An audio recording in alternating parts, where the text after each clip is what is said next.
this is Advocate Radhika Sharma. Welcome to our channel Lex Tech, and welcome to the topic of important points under the PASA Act Part 2. So let's start with the topic. हमने जो last छोड़ा था is जो हमारा last point था regarding this is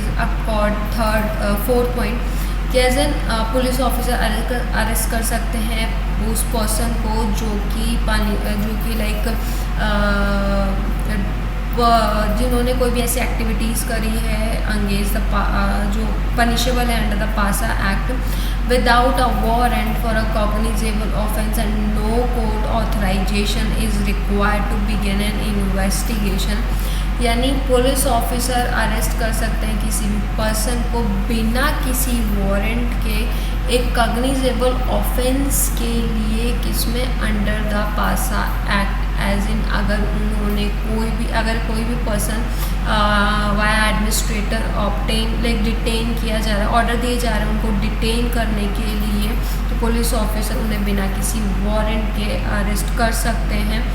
and इसमें कोई भी कोर्ट की ऑथराइजेशन रिक्वायर्ड नहीं होती to begin an investigation and the administrator can impose rule on the location and keep discipline and penalties for violating the detention and यानी जो administrator है जिसने वो ऑर्डर किया है डिटेन करने के लिए उस पर्सन को वो इम्पोज कर सकते हैं कोई भी रूल उस लोकेशन पे अनकीप का, डिसिप्लिन का एंड पेनल्टीज़ का फॉर वायलेटिंग द डिटेंशन, यानी उस डिटेंशन को वायलेट करने के लिए। And the administrator must also decide if a person should be move from one location to another, यानी वो ये भी डिसाइड कर सकते हैं दैट वो पर्सन जो कि डिटेन हुआ है via administrator under the section 3 of पासा एक्ट कि वो मूव कर उसे एक लोकेशन दूसरे लोकेशन की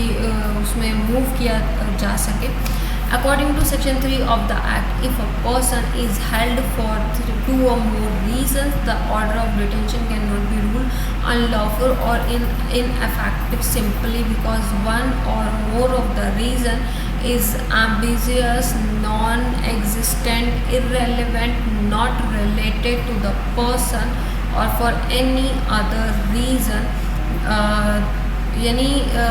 जो इसका सेक्शन 3 ऑफ पासा एक्ट का बोलता है डेट अगर पर्सन हेल्ड हुआ है फॉर 2 or more रीजन्स के लिए जो ऑर्डर है डिटेंशन का वो रूल नहीं हो सकता अनलॉफुल और इनइफेक्टिव सिंपली बिकॉज एक और उससे ज़्यादा रीज़न है is ambiguous, non existent, irrelevant है और not related to the person for any other reason। Now the last point is section 82 to 86 of the Code of Criminal Procedure 1973 will apply if it is considered that a person against whom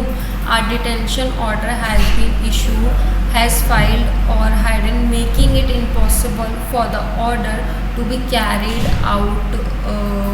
like PASA Act का as in जो section 82 to 86 है हमारे CRPC में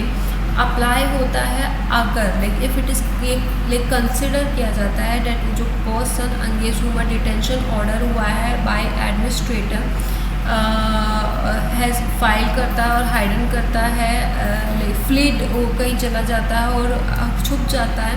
making it impossible for the कि वो जो order दिया है एडमिनिस्ट्रेटर ने वो उसको एप्लीकेबल होने से इम्पॉसिबल बना रहा है। जो सेक्शन 82 to 86 है CRPC का वो वहाँ पे जो भी उसमें प्रोविज़न है वो वहाँ पे अप्लाई होंगे। So that's all about the important points under the PASA act 1985। तो अभी तक के लिए इतना ही। तो see you guys super soon in new legal video. तब तक के लिए stay hydrated, stay focus, stay healthy. Bye, good night.